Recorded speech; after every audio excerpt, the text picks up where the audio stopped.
Tom Gezi. Vocês já devem ter ouvido falar em Gezi, que é um dos clássicos do direito administrativo, alinhado com a chamada escola do serviço público, né? Aquela linha de pensamento ali no começo do século XX na França. O Gezi produz uma série de estudos, primeiro sob a forma de artigos, depois reunidos num livro, chamado Uma Teoria dos Contratos da Administração ou dos Contratos Administrativos. O que ele faz de diferente? Vejam, eu não estou querendo, seria meio arbitrário, dizer que tudo se deve a uma pessoa, ou que um único autor tenha tido uma ideia e ninguém mais tenha pensado igual. Eu apenas estou dando a referência de um autor que, de fato, foi quem mais impactou essa noção. Mas, junto com ele, diversos outros discutiam o mesmo assunto. O que Gezi fez? Gezi se escreve J-E com acento grave, Z-E. O que Gezi fez nesse momento, nós estamos falando aí da década de 20, do século 20, foi prestar atenção na jurisprudência do Conselho de Estado francês, né, a jurisdição administrativa francesa, e notar que, progressivamente, ia sendo construída uma ideia de que, para certos contratos que a administração celebrava, havia regras diferentes. Mas a diferença desses contratos estava no fato de serem contratos que tinham por objeto o serviço público. Vejam que o fenômeno do serviço público é um fenômeno típico do século XX, começo do século XX. Nós estamos pensando nesse contexto europeu, que é onde o Brasil se insere, né, em termos de referência de civilização, e, nesse momento, o Estado passa por aquela transformação, vocês bem sabem, de um modelo de Estado liberal, absenteísta, e progressivamente vai se exigindo do Estado que ele seja um prestador de serviços. No momento em que o Estado se faz um prestador de serviços, ele precisa ter meios para isso. Ele precisa ou ter ali o esforço próprio com pessoas e recursos financeiros, ou ele precisa se valer de parceiros empresariais privados que venham, por interesse voluntário, né, se associar ao Estado para o desempenho de determinadas tarefas, em princípio, públicas. O serviço público. Olha, percebam que esse tipo de contrato é bastante diferente dos contratos que até então o Estado celebrava. Mas, claro, não dá para dizer que não houvesse contratos sobre serviço público antes, mas é que o volume era pouco representativo, pouca quantidade, não o suficiente para isso gerar um impacto teórico. A partir do começo do século XX, portanto, esse fenômeno do serviço público induz o surgimento de um novo tipo de contrato, tendo por objeto uma atividade que é eminentemente estatal. Não é uma atividade livre ao comércio privado, por definição constitucional. Quer dizer, o que é serviço público ou não é serviço público é justamente o que é próprio do Estado ou é próprio da liberdade de iniciativa econômica, versus o que é próprio da liberdade de iniciativa econômica, que é o que a gente chama de atividade econômica. Se a priori a Constituição define como serviço público, é do Estado. Não é contratável entre particulares. Não é executável entre particulares. Pois bem, toda a especialidade, voltando ao contrato, que progressivamente, em especial por força da jurisprudência, se foi construindo a partir da noção da concessão de serviço público, justamente é a especialidade que veio a caracterizar, segundo o Gezi, um tipo de diferente de contrato, que ele passou a chamar contrato administrativo. Contrato administrativo porque tem por objeto uma atividade tipicamente administrativa. Contrato administrativo, vejam, esse é o ponto central do argumento, não é porque a administração é parte. Contrato administrativo é porque o objeto é típico da função administrativa. Um contrato qualquer de compra e venda da administração não é um contrato administrativo, segundo essa sugestão teórica desses autores, especialmente de Gésio. N outros contratos que nós podemos exemplificar não seriam. E o que tem de peculiar nesse contrato, que tem por objeto o serviço público, é o regime jurídico do serviço público. Não é o regime jurídico do contrato. Porque o serviço público é disciplinado por leis, e as leis que tratam, leis ou regulamentos, né, vamos generalizar um pouco, e as leis que tratam dessa matéria são, como qualquer lei, são mutáveis com o tempo. As regras do serviço são alteráveis, independentemente de existir concessão ou não. Se fosse o Estado prestando diretamente os serviços, ele também estaria sujeito à alterabilidade das regras sobre como funciona o serviço. O que o contrato de concessão faz é estabelecer um acordo econômico sobre como deve ser prestado o serviço. E não faz a regra do funcionamento do serviço. Então, acrescentando mais um elemento nesse argumento, vejam que a sutileza aí do conceito de contrato administrativo olha para a concessão, né? Aí a sutileza é olhar para a concessão percebendo que tem um aspecto desse contrato que efetivamente é contratual, as cláusulas econômicas. E tem um aspecto dessa relação jurídica que, apesar de estar constando das cláusulas do contrato, é estabelecida fora do contrato. Esse aspecto é estabelecido fora do contrato. Vem das leis, vem dos regulamentos. O contrato apenas reflete isso. E se essas regras extracontratuais mudam, em nome do pacta sunt servanda, que é a essência de qualquer contrato, a natureza contratual da concessão tem que ser preservada. Mas percebam que a natureza contratual da concessão está nas cláusulas econômicas. Isso quer dizer o seguinte: muda-se o objeto, mantém-se o equilíbrio econômico. Mudar o objeto do contrato não é desrespeitar o pacta sunt servanda. Mudar o objeto do contrato é atender aos comandos legais de como deve ser o serviço. Reequilibrar o contrato para que a mesma correlação entre encargos e receita se mantenha, isso é respeitar o contrato. Daí porque se construir toda uma teoria para justificar um contrato que tem um equilíbrio dinâmico. Certos aspectos aparentemente mudam. Só que, na verdade, o que tem de essencialmente contratual, que é o equilíbrio econômico-financeiro, isso não muda. Eventualmente se reajusta uma tarifa, se faz uma indenização, se faz uma compensação, para que a equação financeira seja a mesma.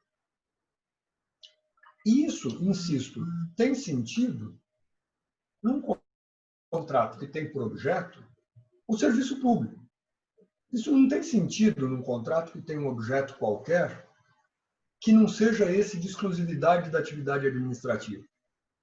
Daí por quê? Esses autores, eu estou sintetizando o pensamento a partir de Gésio, chamam de contratos administrativos esses que têm por objeto o serviço público, basicamente a concessão e alguns contratos acessórios, e chamam de outros contratos celebrados pela administração, regidos pelo direito privado, blá, blá, blá, os outros contratos. O que tem de, entre aspas, direito público nessa história é o serviço público, não é o contrato. Agora percebam que essa ideia, que me parece uma ideia muito bem pensada nesse ponto de vista, se populariza, se difunde, não exatamente assim. Não olhando para a peculiaridade do objeto do contrato, mas olhando para a participação da administração no contrato. De modo que o que, a partir de então, se torna pensamento majoritário, tanto na França como no Brasil ou em outros países, é a ideia de associar contrato administrativo com contrato em que a administração é parte. E não contrato administrativo com contrato que tem por objeto serviço público. Isso, se vocês quiserem dar um passo atrás para entender num contexto teórico mais amplo, no caso da França, tem a ver com aquela disputa teórica entre a chamada escola do serviço público, essa cuja ideia eu estava descrevendo para vocês, e o pensamento tradicional que fundamenta o direito administrativo não na ideia de serviço público, mas na ideia de autoridade da administração. Ora, esse tipo de argumento do Gese, visto pelos olhos de quem pensa antes na autoridade da administração do que na função desempenhada, facilmente vira um argumento de contrato administrativo é contrato em que a administração é parte. Só para vocês terem uma noção assim, um pouco mais geral, na Alemanha, por exemplo, nessa mesma época, havia uma grande resistência a dizer que a administração celebrava o contrato em nome da soberania do Estado. Então, não era nenhuma questão de que a administração celebrasse o contrato e pudesse, em nome da sua superioridade, modificar os contratos. Eles diziam, não é contrato. A administração impõe. Ou ela contrata aquilo que é puramente patrimonial. Vejam que é um outro tipo de explicação, mas que acaba se comunicando facilmente com a visão que eu estava dizendo, que era não a de Gese, essa visão da escola que valoriza o conceito de administração a partir de soberania, a partir do poder público. Puissance publique, como é conhecido na França. Enfim, essa ideia é o que chega no Brasil, fortemente.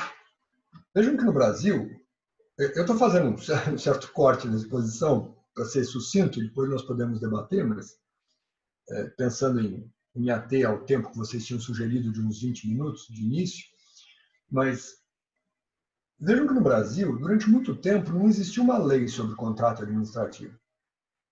A primeira lei geral sobre contrato é o Decreto-Lei 2.300 de 86, logo sucedido pela Lei 8.666, ainda em vigor. Obrigado, Papo. Você está dizendo para eu usar o tempo que eu quiser. Claro. Obrigado. Mas,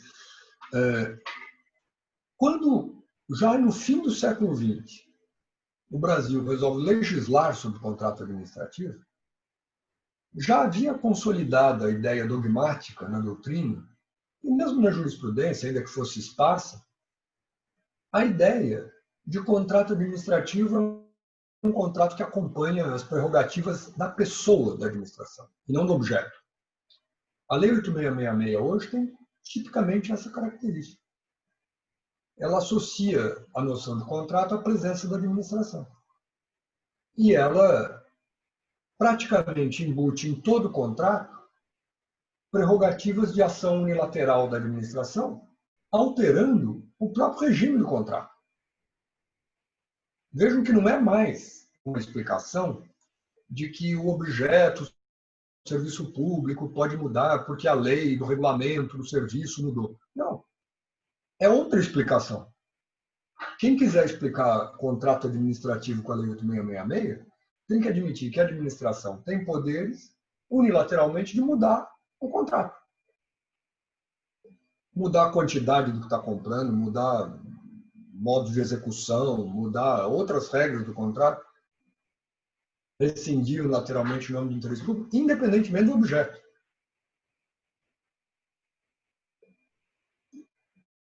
E para ampliar essa reflexão para um quadro mais geral, que é onde vocês estavam me propondo chegar, tratando de solução de conflitos mediante contrato, vejam que nós vivemos no Brasil, desde bem uns 15, 20 anos, uma certa tendência que pode parecer ser conflitante, mas que acaba resultando numa evolução peculiar do nosso direito, que é, de um lado, essa leitura muito dogmática de contrato administrativo cheio de prerrogativas unilaterais, e, de outro lado, um fenômeno da realidade da administração, que é cada vez mais a administração se valer de contratos, contrato num sentido amplo, né, acordos de vontades, para executar tarefas inerentes à função administrativa.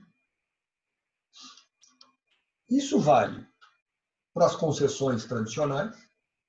Concessão é o tipo de contrato em que a administração tem algo exclusivo seu e o parceiro só tem acesso àquilo se ela delegar, se ela conceder.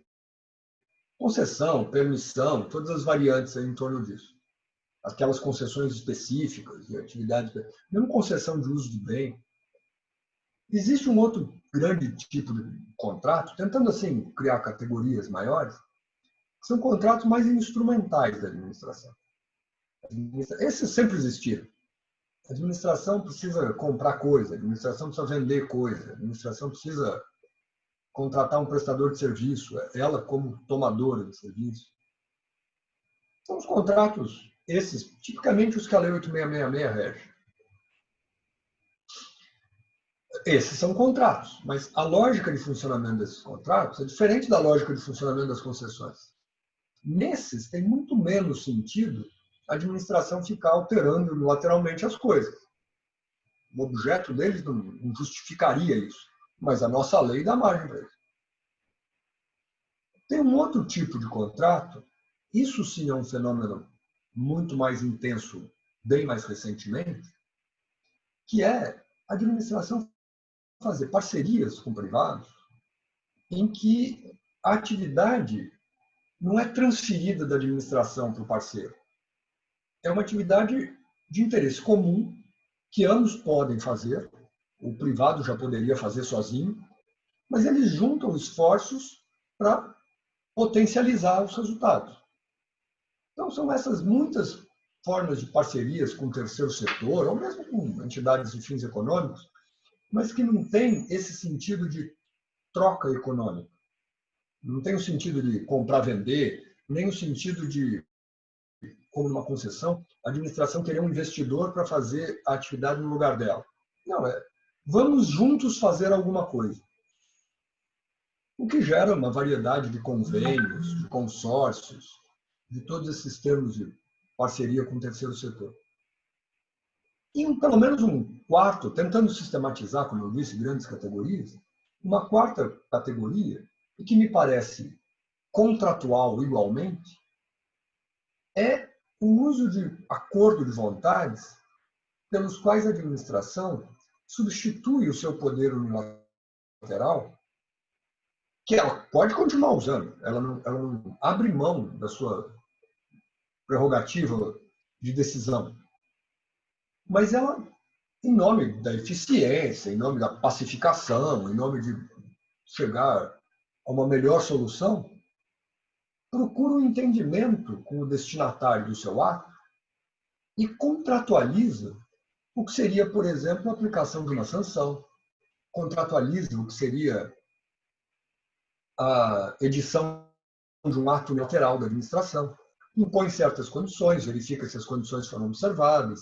negocia, faz termos de ajustamento de conduta, faz algum tipo de compromisso pelo qual, se certas coisas forem feitas, uma autorização será dada. Enfim, ela negocia sobre o seu poder unilateral. Não, insisto, não abrindo mão das suas competências, mas chegando a um bom acordo sobre como exercê-las. Uma desapropriação consensual é um caso típico disso, e esse sim bem tradicional. Mas, em cima desse modelo, nós podemos ter, em tempos mais recentes, exemplos muito mais variados. Essa contratualização do poder unilateral. Agora, vejam que a complexidade desse fenômeno contratual não cabe na caixinha estrita do contrato com prerrogativas especiais da administração, estilo Lei 8666. Nós temos que ter uma certa abertura de compreensão desse fenômeno para verificar, sem ter medo de usar a ideia de contrato, que existem mais coisas que cabem nesse conceito, contrato em sentido amplo, né? Uma relação, um acordo de vontade gerando obrigação, e que não se resume à ideia de cláusulas exorbitantes ou esses poderes laterais da administração, que não são compatíveis com todas essas diferentes figuras. Na verdade, o próprio legislador, tendo medo, às vezes, de usar as palavras, nos leva a isso. Porque vai criando regimes jurídicos diferentes para situações aí diferentes e, às vezes, vai inventando nome para evitar a discussão se é contrato ou não é contrato. Então, é termo de parceria do não sei o quê, é termo... Tudo bem, tudo é eufemismo para evitar a palavra contrato. Nós podíamos admitir, tudo bem, você não quer falar contrato, fala acordo, você não quer falar... Mas você escolheu uma palavra que seja o gênero, acordo de vontade gerando obrigação. Sobre isso, nós estamos falando de teoria geral do direito. Até aí, a administração, a pessoa da administração não faz diferença. E existem N regimes jurídicos, e não uma tendência de unificar o regime jurídico, como se a Lei 8666 fosse um padrão para tudo. E nós temos que olhar toda essa complexidade de fenômenos, cabendo na lógica contratual. Enfim, essa era uma consideração inicial que eu queria trazer para vocês. Não sei se era esse o espírito do que vocês esperavam para um começo de conversa, mas fico aqui à disposição para a gente continuar. Toda certeza, professor. Eu estou vendo, naturalmente a maioria está com o microfone desligado para não dar confusão, mas fiquem à vontade aí. Você coordena, imagino, Pablo? E alguns estão com câmera, outros não. Fiquem à vontade para acionar ou não as câmeras. Maravilha, professor. Primeiramente, gostaria de agradecer pela sua verdadeira aula. Se o senhor falou ali do tempo, eu falo por mim, passaria o resto da noite ouvindo as lições do professor, realmente muito elucidativas. Agora a gente vai abrir para as perguntas e eu vou iniciar primeiro. O professor fez ali umas considerações sobre a 8666. Eu gostaria de perguntar para o professor se o senhor vê com otimismo as alterações que o novo projeto de lei da Lei das Licitações está fazendo. Ele ainda está em construção, é claro, mas já há alguma discussão sobre o tema. Eu gostaria de saber a opinião do professor. Obrigado, Pablo. Eu não vejo com muito otimismo, não. Eu acho que, quer dizer, não é que a Lei 8666 seja um problema intransponível. Não, ela tem lá suas vantagens, tem suas virtudes. Eu não gosto, particularmente, de um modelo de lei muito detalhado, né? Ela parte do princípio de tirar a discricionariedade do administrador, como se o administrador fosse fazer coisa errada pela discricionariedade. Eu preferiria um modelo que desse um pouco mais de flexibilidade para a decisão administrativa, mas que controlasse efetivamente. Porque a gente vê que, muitas vezes, essas leis que criam regimes ultra rigorosos, detalhados, induzem que as pessoas cumpram formalmente a regra e a malandragem fica escondida, né? Os desvios estão nas entrelinhas, não estão explícitos. Enfim, não acho que esse regime ultra rígido seja garantia de seriedade das coisas. Mas ela foi feita com esse intuito, em 93. Até o que eu vejo que estão discutindo é assim, sistematizar melhor diversos regimes que estão correndo em paralelo. A Lei 8666 como base, mas tem o RDC, mas tem o regime da Lei X, Y, Z, pregão, não sei mais o quê. Então vai dar um arranjo melhor. Só que não vão simplificar as regras. O estilo vai continuar sendo... Bem, a regra do pregão é melhor que a regra da concorrência, tá bom, mas a essência que me parece melhor é dar mais margem negocial. Ter mais controle. Vejam, eu não sou do tipo Estado mínimo, nem achar que tem que privatizar as coisas. Também não tem preconceito, enfim, discutiria isso tranquilamente. Mas veja, eu estou falando de dar mais autonomia decisória para o agente administrativo e, ao mesmo tempo, cobrar a responsabilidade. menos formalismo e mais olhar finalístico. E eu não estou vendo que o projeto vai por aí. O projeto, de certo modo, racionaliza essa multidão de leis, mas não muda em essência. Maravilha, professor. Eu tenho uma segunda questão, que é, na realidade, também mais geral, é, é o subtema que a gente havia proposto. E como que o senhor vê a adoção desses mecanismos de resolução, que o professor colocou ali como seria a quarta sistematização, nesse âmbito da pandemia? Eu pergunto isso porque o que vem sendo muito discutido hoje é se a pandemia é um evento que vai abalar as estruturas da nossa ordem jurídica, ao ponto da gente ter que repensá-la.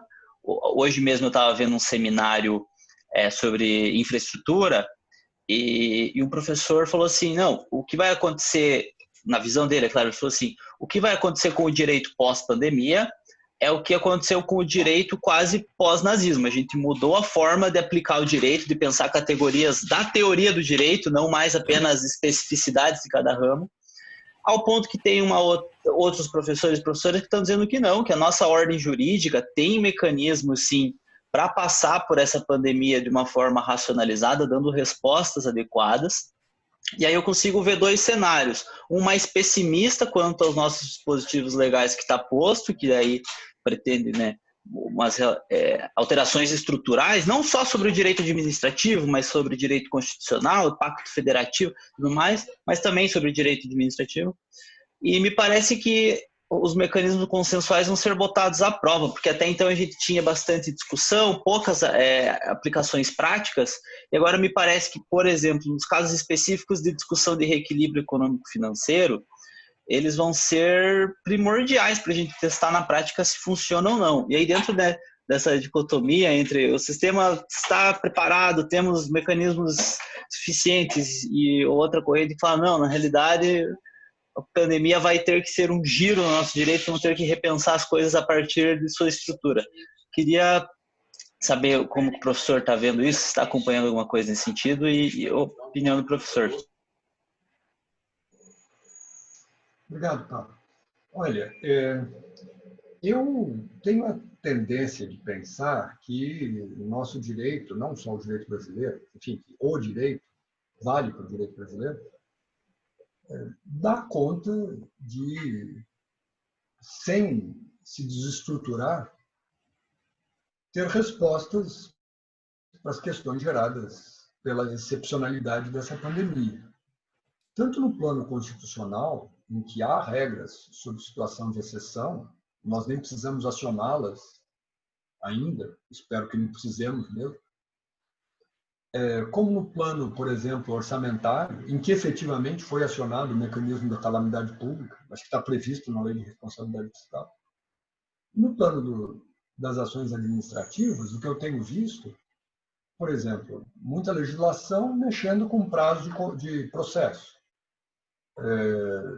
suspendendo certas iniciativas da administração, ou mesmo em benefício das partes privadas nos processos.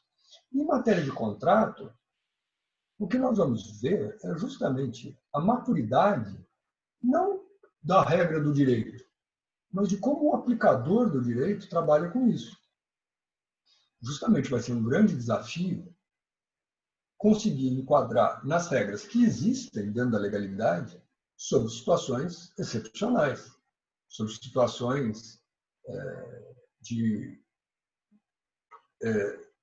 imprevisíveis e de consequências também não passíveis de uma avaliação prévia. Agora, claro que aquilo que extrapola os limites do exequível gera rupturas nas relações jurídicas, sem com isso escapar do alcance do direito. Situações que fogem do controle das partes, enfim, isso não significa um não direito. Há respostas para isso. Quer dizer, eu tenho uma certa resistência a pensar que essa situação é diferente de outras situações de crise do ponto de vista do funcionamento do direito.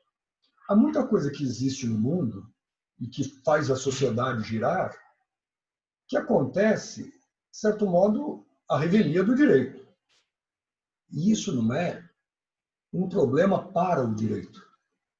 Ou bem, o direito se adapta à realidade, acompanha a mudança dos tempos, tá? Há rupturas no direito, há revoluções, né? Enfim. E o direito, ou o direito não verga, não se amolda e quebra e há uma ruptura, ou não, mas enfim, e o direito se reconstrói. Quer dizer, eu não estou percebendo que, claro, nós teremos dúvidas, nós teremos litígios, nós teremos que mobilizar o Poder Judiciário.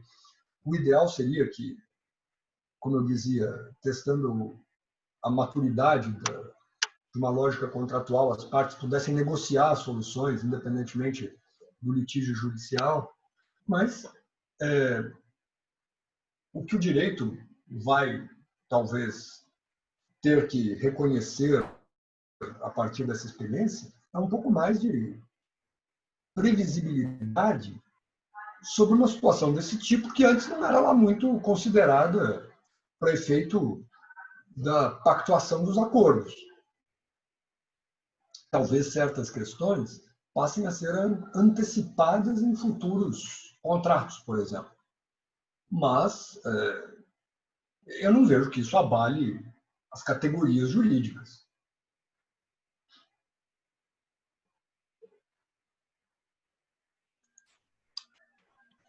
Fernanda, você está dizendo, bom, obrigado pela gentileza. Se o senhor entende ser necessário, peraí, como é que eu faço isso aqui ficar grande? Sumiu o negócio do chat.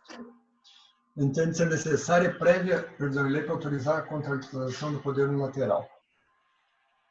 Todos veem esse chat, né? Então, sim, eu diria que sim. Pela simples lógica da legalidade, eu até já diria que sim, mas aí vejo que a minha resposta não é uma resposta plena, né? Eu não acredito que, em nome da legalidade, toda conduta da administração tenha que estar minuciosamente descrita num texto de lei.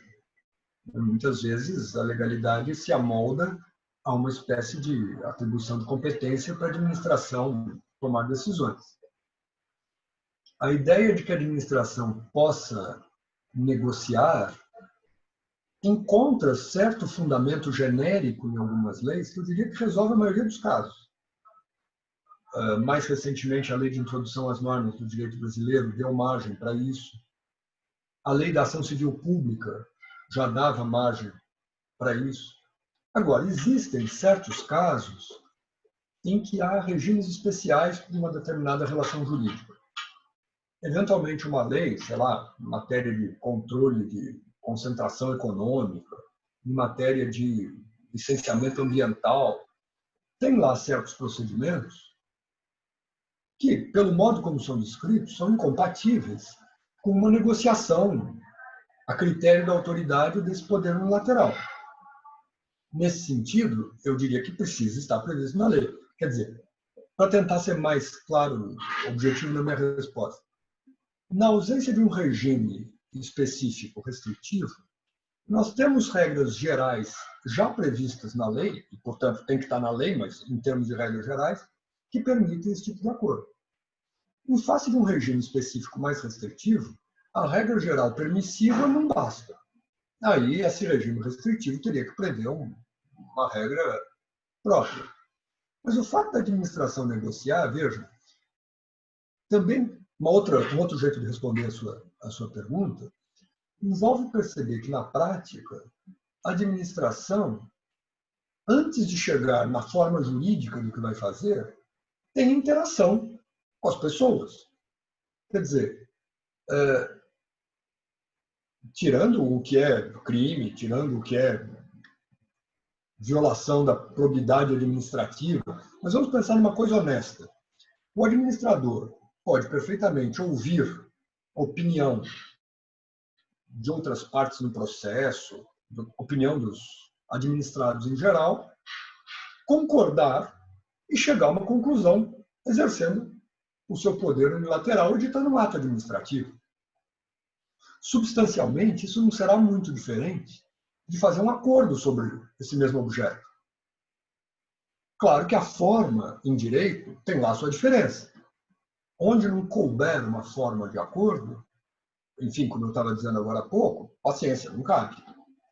Mas essa mesma essência do diálogo pré-prática do ato administrativo pode levar à prática de um ato unilateral previamente, com um conteúdo previamente acordado, previamente pacificado entre os interessados.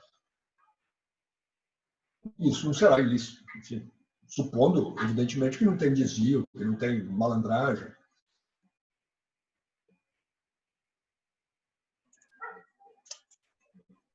Pessoal, só fazer uma ressalva, vocês podem tanto realizar perguntas pelo chat, como foi a Fernanda, quanto abrir o microfone também, caso vocês sintam-se confortáveis.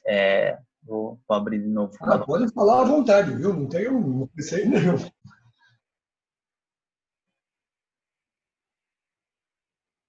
Eu quero fazer uma pergunta aqui. Primeiramente, boa noite, professor. É uma honra estar aqui ouvindo as suas palavras. É um privilégio poder ter a chance de conversar contigo.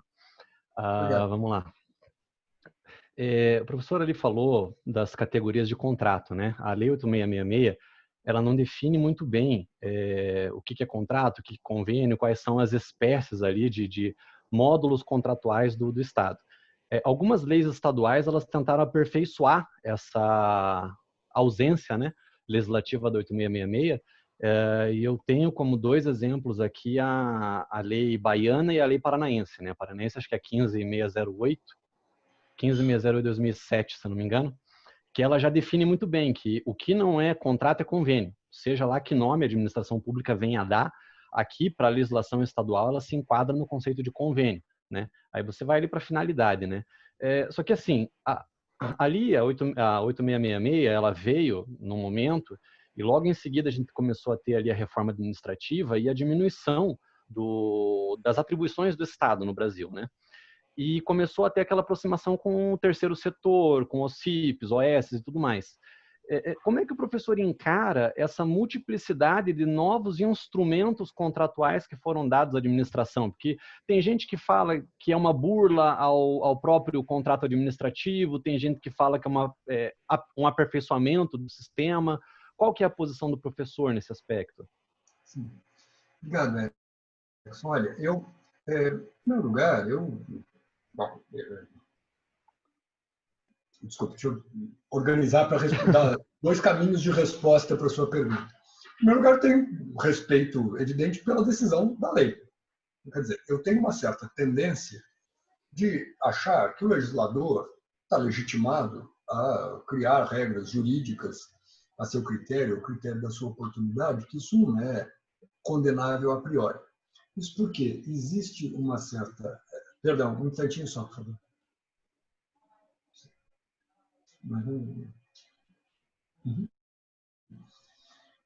Existe uma certa tendência, muitas vezes da doutrina, de pautar a referência, como se fosse a referência absoluta, pela Lei 8666. Então, qualquer coisa que o próprio legislador inova em relação à Lei 8666 é criticada, como se fosse uma burla de qualquer coisa. Ora, é o legislador tanto quanto. Quem fez a Lei 8666 também foi o mesmo legislador, né? Enquanto fonte da legalidade. Nós não estamos... Às vezes parece que o regime da Lei 8666 é uma espécie de regime supralegal, né? Como se fosse qualquer coisa que desvie dele fosse uma burla. Não é uma burla, é uma opção política do legislador. A outra linha de resposta que eu posso dar é eu dar minha opinião como cidadão, se eu gosto do que o legislador está fazendo ou não está fazendo. Ainda que eu admita que ele pode fazer. Isso por si não é nenhum tipo de desvio. E eu acho que, justamente porque existem certos dogmas E a administração, e mesmo o judiciário, é muito apegado a eles, como, por exemplo, a distinção entre convênio e contrato. Fazer um parênteses antes de chegar no fim da resposta. Isso é uma distinção clara em Elie Lopes Meireles, por exemplo, que vem de um argumento que vem do direito alemão, que diferencia tipos contratuais conforme tem troca de prestação ou conforme tem convergência de interesses para uma mesma finalidade. Agora, isso não diferencia substancialmente uma categoria contrato de outra coisa. Vamos dizer, eu estou aqui no direito brasileiro não tem uma palavra que unifique tudo isso, mas vamos dizer, pensem na palavra mais genérica pela qual se expressa a situação em que um acordo de vontade cria obrigação. Vamos chamar de contrato.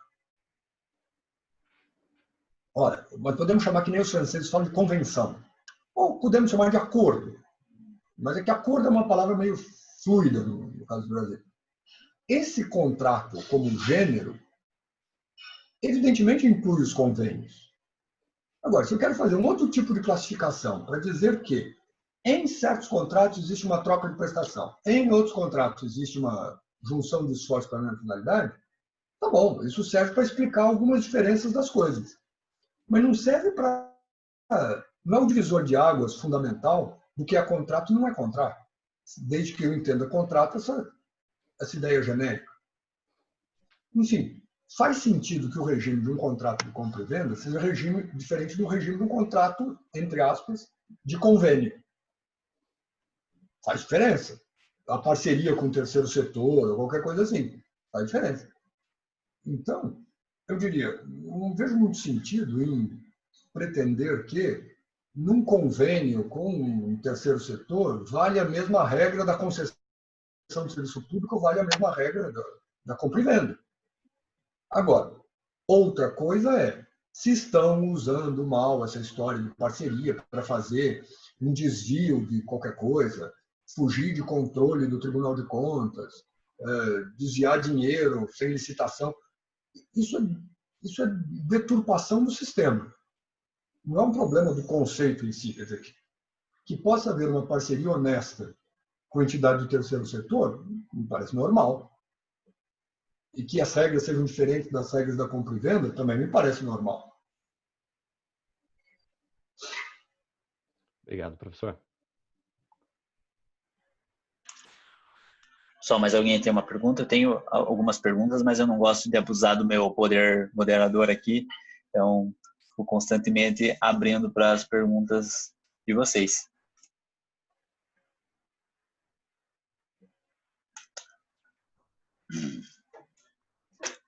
Bem, eu tenho uma pergunta aqui, isso aqui eu acho que eu preciso formular ela mais um pouquinho. Mas é basicamente o seguinte, professor. Houve bastante discussão, na realidade ainda está acontecendo, que é um ponto que o professor Flávio Garcia Cabral e o professor Egon têm batendo, que é a questão dos contratos incompletos. Para quem não acompanhou essa discussão, vou só fazer uma breve síntese, os professores defendem que em contratos de longo prazo, a mutabilidade é a garantia de segurança jurídica. Por mais contraditório que isso possa parecer, eles fazem uma fundamentação que, na minha opinião, é muito boa, e que não há como você prever um edital de licitação hoje que vá conseguir dar conta de prever as condições de cumprimento do contrato daqui a 10 ou 15 anos. Imaginam essas concessões de longo prazo. E quando você fala, né, que a garantia de mutabilidade é a garantia de segurança jurídica, putz, espanta, né? Como assim? A ideia de segurança jurídica é justamente previsibilidade e calculabilidade. E aí, nesse sentido, agora acho que o coronavírus está sendo um exemplo claro de reforçar o argumento desses professores, né? Eu acredito que nenhuma ou pouquíssimas editais de licitação puderam prever algo na magnitude do que aconteceu agora no início desse ano, e aí eles estão quebrando a cabeça aí em várias colunas em blogs da internet, não eles, os professores, né, mas todo mundo, para saber como vamos salvar as concessões dentro dos limites legais. E aí eu queria ouvir o professor para ver o que ele acha sobre esse tema. Obrigado, Pablo. Olha, eu gosto da ideia dos amigos sobre isso e concordo. Tem uma certa flexibilidade nas regras do contrato, o que garante a longevidade. E justamente isso está na essência da concessão. Uma concessão que dure décadas não consegue antecipar todos os problemas. Isso, mesmo a história da concessão, isso que eu estava narrando para vocês, da jurisprudência do século passado, é bem isso. Imagina uma concessão de transporte de passageiros que no começo era tração animal, depois vem o bonde elétrico, depois vem o ônibus com motor. Você vai ficar preso ao contrato original, porque dizia que era puxado a burro e tem que ser assim por 50 anos. Enfim, as tecnologias mudam, as necessidades da sociedade mudam, as calamidades acontecem, as coisas imprevistas acontecem. Esses contratos não tem que partir da premissa de que o edital de licitação vai antecipar tudo e nada que não tiver ali pode acontecer. Pelo contrário, ele tem que deixar certas margens negociais em aberto. Tem que dar parâmetros, tem que definir o mínimo de objetivos, enfim. Mas concordo, e pode parecer paradoxal, mas não é. Justamente aquela ideia de que aquilo que é rígido demais, na hora que sofre muita pressão, quebra. Você tem uma certa flexibilidade para se adaptar às pressões que vêm com o tempo. E isso é a regra do jogo. Quer dizer, isso precisa ficar claro desde o começo. O que não pode também é um contrato ter uma aparência de rigidez e depois isso é flexibilizado no meio do caminho. Porque isso muda a regra do jogo do começo. Isso muda a competitividade do começo.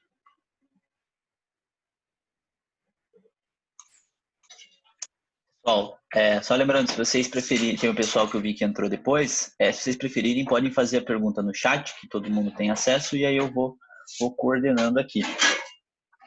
Ou podem abrir também vossos microfones e fazer a pergunta diretamente ao professor.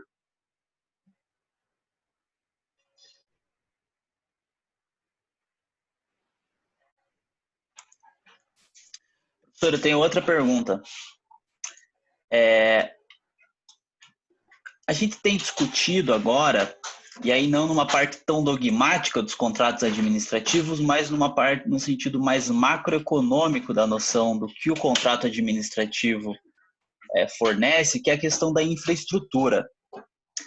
E principalmente nesse pós-crise, que a gente está vendo que é uma crise mundial, e se a gente não tiver a casa muito bem organizada, no sentido jurídico da coisa, de ter formas de sair dessa crise de uma forma racionalizada, que possam prever segurança jurídica nesse horizonte de calculabilidade e previsibilidade para os atores, a gente não vai ter como reconstruir o país pós-crise. Né? Não dá para pensar que multinacionais que vão vir de fora vão estar querendo investir no país para fornecer nossa infraestrutura. Muito provavelmente, isso é uma futurologia da minha parte, essas empresas vão estar investindo nas suas matrizes, os estados vão estar investindo neles mesmos, e resta nós por nós para organizar a casa. E eu vi que ontem o professor vai estar num painel do evento sobre infraestrutura e Covid. E aí e essa é uma pergunta até mais aberta, assim, porque realmente é um tema que tem muitas nuances. Eu queria que o professor falasse um pouco sobre como o professor enxerga essa relação entre a infraestrutura, a crise que a gente está passando agora e o papel do contrato e do regime jurídico administrativo, tanto para o enfrentamento dessa crise quanto para a gente se reerguer depois que ela passar. Obrigado, Pablo. Olha, eu não tenho especialidade para desenvolver aspectos mais econômicos, né? Eu sou simplesmente muito amador nesse desenvolvimento. E a minha experiência profissional não é de advocacia empresarial. Aliás, eu tenho passado meus vários últimos anos ou dedicado à academia, ou envolvido também com assuntos da administração pública aqui do Estado de São Paulo, como atualmente eu trabalho na Fundação de Amparo à Pesquisa do Estado de São Paulo. Esse meu convite para participar desse evento sobre infraestrutura, claro, você bem notou, é algo que vai por esse caminho que você está sugerindo, mas não me faz especialista no assunto de infraestrutura. Por outro lado, me parece evidente que o ambiente necessário para a geração de infraestrutura no país, infraestrutura é algo fundamental para qualquer país que se queira desenvolver, é um ambiente que tem que atrair segurança jurídica. É um ambiente que tem que atrair investidores, e investidores vêm com segurança jurídica. Relação contratual forte é inexorável para que nós consigamos alavancar infraestrutura. O outro caminho é o Estado brasileiro rico sendo um grande indutor da realização da infraestrutura. Podia ser um caminho. Foi um caminho adotado pelo Brasil nos anos 70. Não estou fazendo aqui avaliação de mérito dos governos dos anos 70, mas o cenário macroeconômico era esse. A disponibilidade de capital para investimento era estatal. Se vocês olharem esses números, década de 70, fim dos anos 2000, isso praticamente se inverte.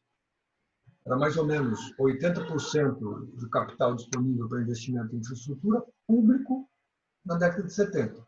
E mais ou menos 80% privada, essa disponibilidade no começo dos anos 2000. Trazer o dinheiro privado como financiador da infraestrutura pressupõe contrato. No contexto brasileiro, pressupõe contrato. Sem dúvida que o reforço à estabilidade dos contratos é peça-chave na segurança jurídica para a alavancagem da infraestrutura.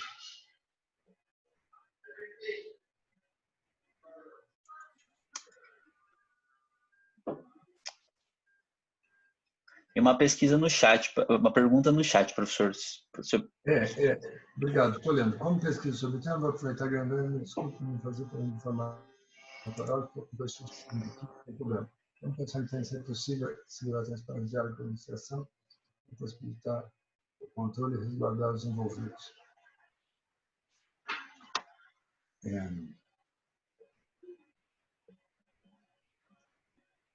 Estou entendendo que a sua pergunta, Fernanda, é sobre diálogo com a administração no sentido da formação de relações jurídicas, a formação de relações contratuais, quer dizer, é um empresário negociando com a administração, honestamente, licitamente, numa fase pré-contratual, por exemplo.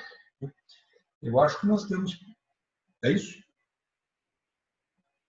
Quer me dar um okzinho aqui? Isso, tá bom. Eu acho que nós temos que evoluir, sim, o nosso direito, não apenas com esse tipo de mecanismo PMI, enfim, essas chamadas para manifestação de interesse, mas explicitando, até para dar garantia para o administrador, porque o administrador hoje em dia tem medo, né? Tem medo das consequências, das sanções, de falsas acusações. Eu não estou dizendo que não tem muita coisa errada e justamente os bons pagam pelos maus, mas enfim, eu acho que nós poderíamos ter regras mais claras que admitissem que o administrador público pode ouvir, pode negociar, pode receber proposta, documente isso, não precisa, num primeiro momento, tornar público, porque tornar público pode inviabilizar o negócio, vamos dizer, alguém que tem interesses estratégicos, empresariais, não vai explicitar a sua estratégia para o concorrente, mas aquilo tudo registrado ser sindicável, aquilo tudo registrado ser passível de controle do Ministério Público, Tribunal de Contas, ou que, depois de um certo tempo, seja revelado. Mas eu acho que nós temos aqui uma carência de normatividade sobre isso e o que dá insegurança de lado a lado. E as coisas erradas acontecem, porque as coisas erradas acontecem à margem da lei. Né? Desculpe, Fernanda, não sei se eu fui no ponto que você queria, fique à vontade para me corrigir. ou para pedir complemento. Ao mesmo tempo, estou vendo que o Joel... Isso é uma pergunta do Joel. Estou vendo uma pergunta do Joelson dizendo que o Ceará empenhou as licitações mais de 200 milhões para comprar equipamentos que combater a pandemia. Não sabemos se as destinações corretas. Bom, infelizmente eu não sou muito otimista de que só por causa da pandemia as pessoas que são desonestas fiquem honestas, de repente. Nem estou fazendo nenhum comentário específico sobre o caso do Ceará, porque francamente não sei. Então, não é sobre esse caso que eu estou falando. Os controles vão ter que ser intensos, né? Vai existir uma certa tendência de também aproveitamento nessa hora, facilitação das coisas. Eu tenho uma pergunta, professor. Acho que vai haver escândalo de corrupção. Eu tendo a achar que sim.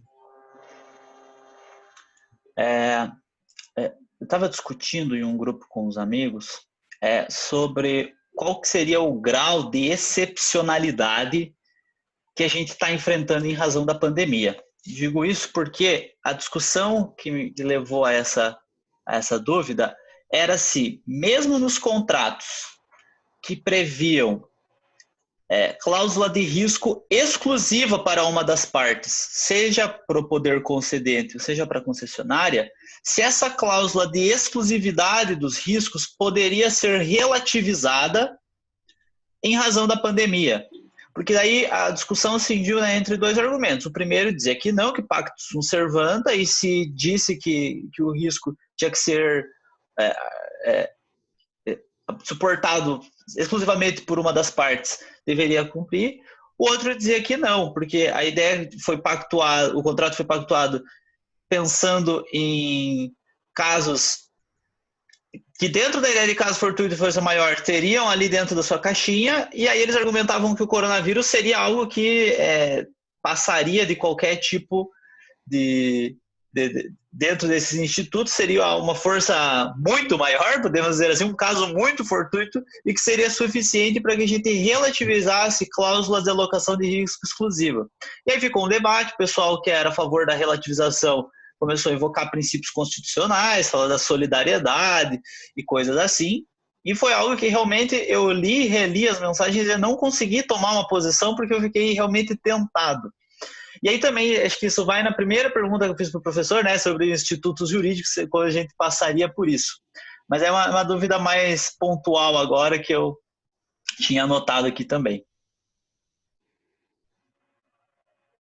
Sim, obrigado, Fábio. Olha, eu estou olhando aqui ao mesmo tempo que o Erickson está dizendo do artigo 393 do Código Civil. Para lá.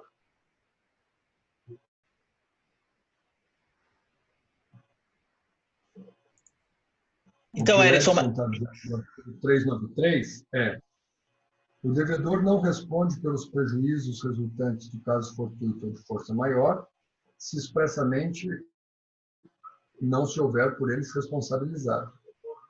Né? E aí define o caso fortuito de força maior. Eu estou entendendo que, bom, o Erickson já deu aqui deixa eu aproveitar a pergunta da Viviane, dizendo risco de demanda nos contratos de concessão de rodovias, pode ser flexibilizado ou não.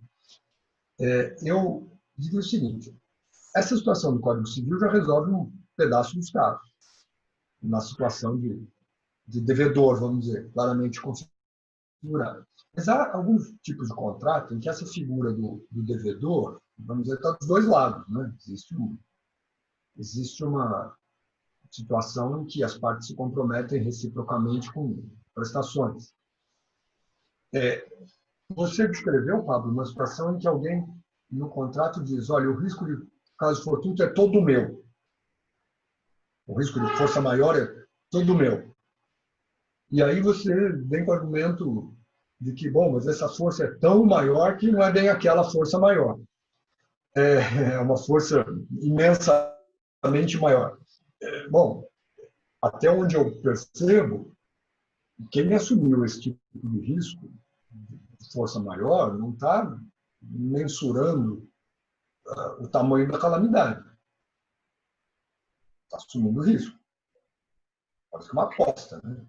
Quem apostaria numa espécie de pandemia dessa? Então, a minha tendência, talvez simplória, é imaginar que se a pessoa assumiu deliberadamente o risco por força maior, bom, assumiu. Outra coisa é, as partes querem renegociar o contrato. E também não adianta levar alguém a um impasse tão grande que todo mundo acabe quebrando.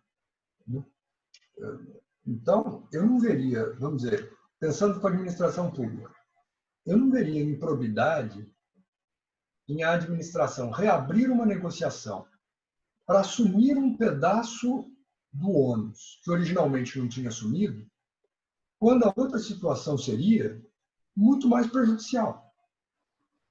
Agora, esse é o tipo de coisa que tem que falar com muito cuidado para não virar banalidade, para não virar simplificação. Mas levar ao extremo uma regra dessa, num caso tão excepcional, pode ser ruim para todos. Mas isso depende de uma negociação transparente, explícita. Como, pegando aqui o exemplo da Viviane das rodovias, eu diria, claro, um tipo de resposta é saber como é que o contrato prevê o risco de demanda. Supondo que não haja regra clara sobre isso, me parece que é tipicamente uma situação em que o poder público forçou a queda da demanda, por razões obviamente compreensíveis, determinando a restrição de circulação de pessoas. Mas é uma situação de fato do príncipe.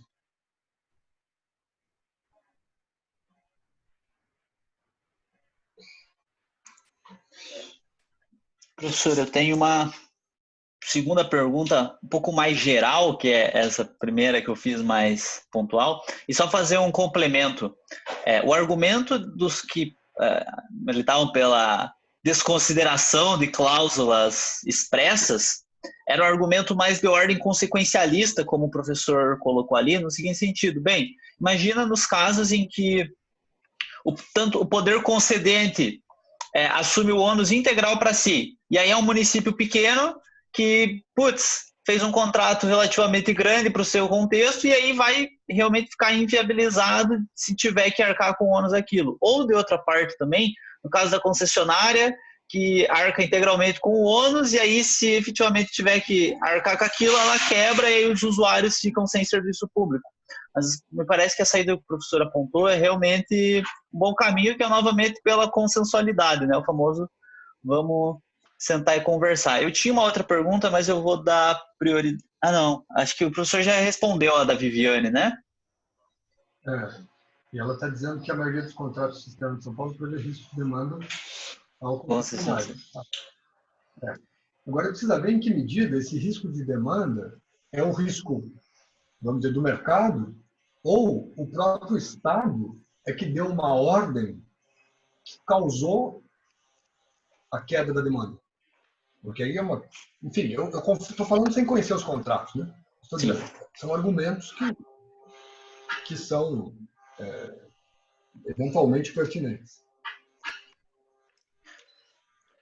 Eu trabalho com contratos de uso do sistema de distribuição de energia aqui no Paraná, então deve ser algo meio que parecido, e eles têm cláusulas de exclusão mesmo nesse sentido, mas o que se discute hoje é justamente isso, né? Quem deu causa à diminuição do uso, né? Por exemplo, nos meus casos, seria ali o uso da estrutura. Aqui no Paraná, a Copel é uma estatal, eu não sei como é em São Paulo, se é uma concessionária ou se é uma entidade de administração indireta que faz a administração da energia. Mas aqui, todos os contratos, eles têm essas cláusulas genéricas de caso fortuito e força maior, excludente de responsabilidade, mas a impressão que me dá é que elas foram construídas mais para proteger o concessionário do serviço público ali, não o contratante do sistema de distribuição. E hoje, quando a gente tenta executar esses contratos, pelo menos numa via amigável e administrativamente, a Copel aqui no Paraná, ela tem usado do subterfúgio de que a ANEEL não regulamentou como se dá a discussão de caso fortuito e força maior dentro dos contratos deles. É isso que eles falam, como a ANEEL, que é o meu órgão regulamentador não me disse o que eu tenho que fazer, eu não tenho nada para fazer. Achou ruim, vá para o judiciário. Então, assim, apesar da gente ter essa tentativa de consensualidade administrativa, aqui, que é um integrante da administração indireta, a primeira desculpa que ele dá para não executar a cláusula contratual é dizer que não tem regra, né? Partir para a legalidade. Olha, como eu não tenho formas de discutir isso, ninguém me disse como eu tenho que discutir, então eu não discuto. Então, a gente fica numa sinuca de bico, né? É complicado a gente prega aqui muito, né, doutrinariamente, a gente vê que todo mundo quer que haja consensualidade, mas quando chega no momento que tem que usar, a administração, ela foge de usar, né? Talvez seja isso que esteja acontecendo também ali na área das concessionárias, não sei se a Viviane pode comentar, não sei se ela trabalha nessa área também. Muito bem, Bruno. É que cai também na pergunta que a Fernanda realizou lá no começo, né? Se seria necessário previsão em lei para autorizar a contratualização de poder unilateral. E aí você pode jogar para os dois lados. E aí me parece também, Erickson, que você foi no calo da nossa ferida, que foi algo que o professor falou no começo. Para além da gente discutir o sistema em tese, a gente tem que discutir quem opera esse sistema. E na semana passada a gente realizou um painel com a professora Irene Nohara, Carolina Zucun e o professor Felipe Gussoli sobre poder de polícia e pacto federativo, e eu usei o exemplo do Lenny Streck, quando ele, lá em 2016, ele falava assim, tinha a discussão da Constituinte, ele falava assim, pessoal, vocês não gostam da Constituição? Ok, mas não adianta trocar a Constituição se você não troca quem está operando a Constituição, porque senão os problemas que a gente está tendo nessa vão acontecer naquela e por aí vai.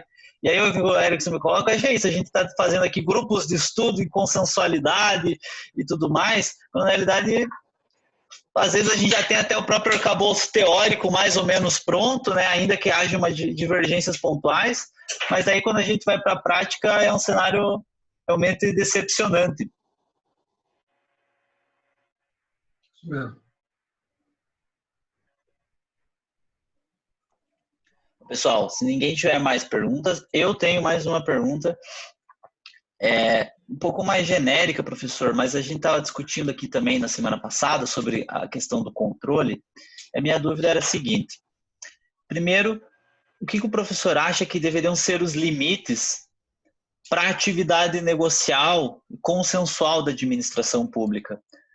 Porque o que a gente estava discutindo era justamente isso, né? Se a discricionariedade seria realmente a chave para a coisa funcionar e, a depender dos critérios que a gente estabelece para a coisa funcionar, a gente tem o problema do controle posterior, que pode até acabar inviabilizando alguns institutos, a exemplo do acordo de leniência, que se não tiverem, né, uma segurança, uma previsibilidade de que você vai sentar com o Estado, confessar um ilícito e receber benefício por aquilo, o acordo de leniência vai se tornar letra morta porque ninguém vai querer fazer. Mas a pergunta não é sobre isso, né? É sobre mais essa questão dos critérios, qual seria o limite da negociação, da consensualidade, porque isso implica, né, diretamente nessa questão do controle, e como o professor colocou ali, e aqui no Paraná foi até tema de um congresso paranaense, que a gente vive o direito administrativo do medo, né? Dos órgãos de controle, que são os engenheiros da obra pronta, acabam responsabilizando o administrador por qualquer coisa e paralisa. Eu acho que essa paralisação também pode ser um dos fatores pelos quais a consensualidade não engrena, né? Se você fica com medo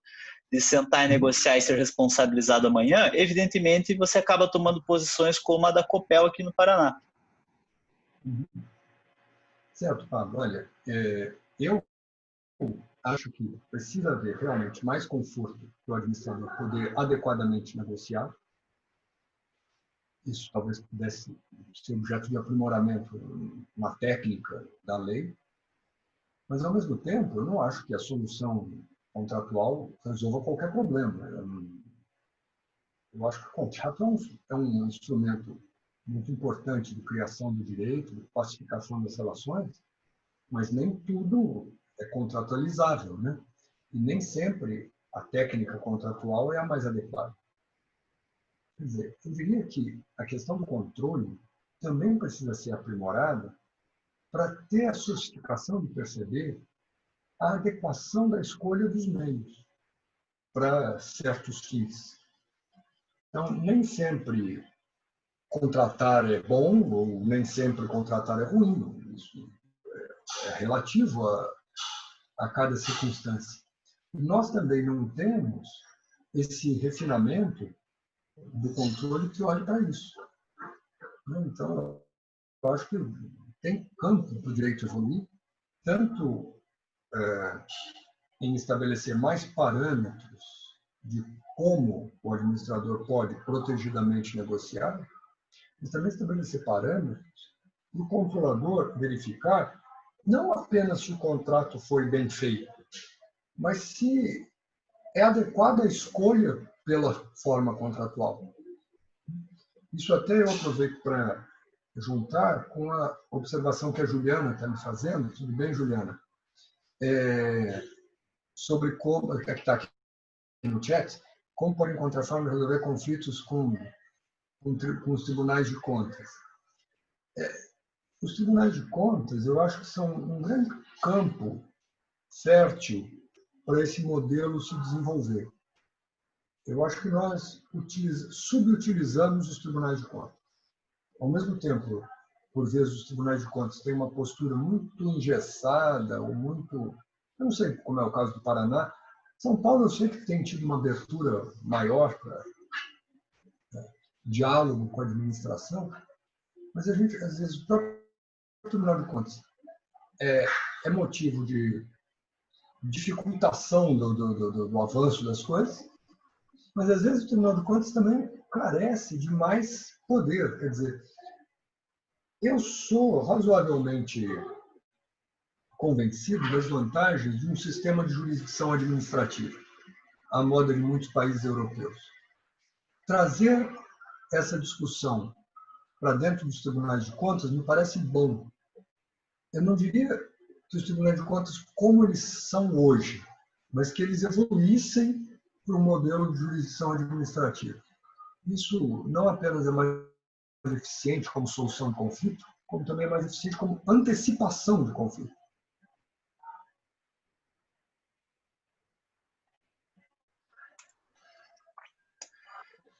Parâmetros jurisdicionais para essa pergunta que o Pablo me fez são mais eficazes do que parâmetros legislativos. Parâmetros que vêm da praxe. O que a gente discutiu, inclusive, semana passada, professor, foi o critério, e esse já é um tema bastante batido, mas vale a gente reforçar aqui, porque acho que até o público era diferente.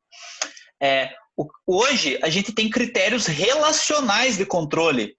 Ou seja, se pega termos como economicidade, o que é economicidade? E aí, no momento em que você coloca um termo relacional como teu parâmetro, quem está sendo administrado e controlado não vai querer botar um pezinho para fora do quadrado, porque a economicidade entra no que a pessoa, quem estiver fazendo a decisão, argumentativamente conseguir colocar como economicidade. Outra questão também é que tem lá a teoria de que a discricionariedade é reduzida a zero em determinados casos, quando...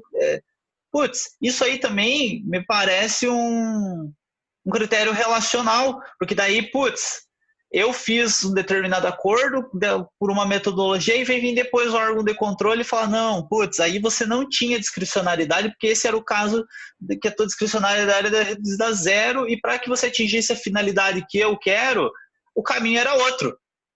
Ou não, isso aqui não está econômico, E aí que entra no que o professor falou, né? Se a gente não tivesse o estanque ali, realmente inviabiliza. Acho que o Erickson tem mais uma colocação ali no chat. E o Erickson fez um comentário, sim, concordo perfeitamente, Erickson. Concordo. Se não for por aí, não adianta aquela discussão que eu estava fazendo. Bom, pessoal, tem mais questões? Senão, eu acho que já posso encerrar. Professor Fernando, gostaria de agradecer imensamente, em nome do núcleo, o aceite do professor. Foi realmente uma aula para nós aqui. As perguntas também, na minha opinião, foram um debate muito produtivo. Gostaria de agradecer novamente, agradecer o pessoal aí que também participou, colocou aí suas perguntas, suas indagações. Aproveitar aqui a audiência para fazer propaganda de que na quinta-feira a gente vai ter um debate sobre contrato administrativo e controle externo com a professora Cristiane Stropa, com o professor Rafael Albach, com a professora Fernanda Cheran. Professor, novamente, muito obrigado. Pessoal, tenham uma ótima noite. Muito obrigado, Pablo, e todos vocês. Eu fiquei muito feliz com essa oportunidade. Meus parabéns pela iniciativa de vocês. Realmente gostei muito. Obrigado. Nós que agradecemos, professor. Pessoal, é isso. Tenham uma ótima noite e forte abraço. Boa noite.